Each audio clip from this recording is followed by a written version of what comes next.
So I love thinking about shifts in society, and a really interesting one is just about to happen. There was a time I used to look into my father's eyes. So for thousands of years, humans operated in sync with nature. We would wake up when the sun rose, and then we'd go to sleep when it set. And then what happened is during the Industrial Revolution, we all began to operate in sync. But instead of operating with nature, we began to operate with work and machines because we all needed to be in the same place at the same time. But now, for the first time in human history, we don't need to be in sync anymore. My father said, don't you worry, child. See, heaven's got a plan for you.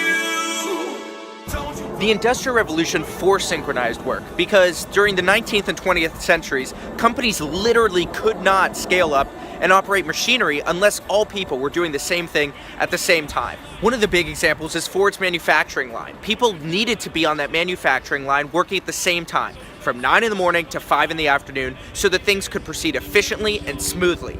If people weren't synchronized, things wouldn't get done.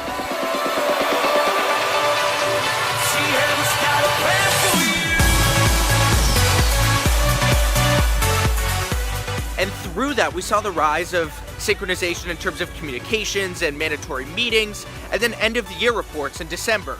Everything sort of operated, at least in the work world, through synchronization. But even outside of the work world, we saw synchronization within entertainment. There was mainstream television, which went every night from 8 p.m. to 11 p.m. There's so many things like this, and that synchronization was super important because it brought us all together and it put us on the exact same schedule.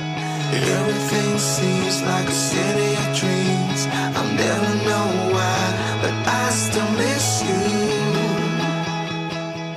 So here's the thing, technology is making it so that we don't even have to operate in synchrony anymore. If you have an internet connection and access to the cloud, you can work wherever, whenever. And that extends to entertainment too. It used to be that we had to wait for prime time, but now Netflix has commoditized time. Places like Netflix, HBO, and YouTube make their entire libraries available to you, and all you need is internet access to watch them.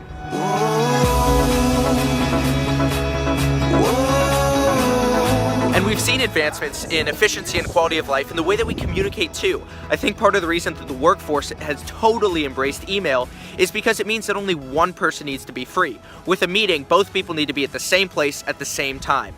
And in terms of human-to-human, friend-to-friend interaction, what's great about text messaging and Facebook Messenger and Snapchat is only one person needs to be free. And that conversation can be fluid and ongoing rather than having a start point and an end point where both people need to be free at the same time.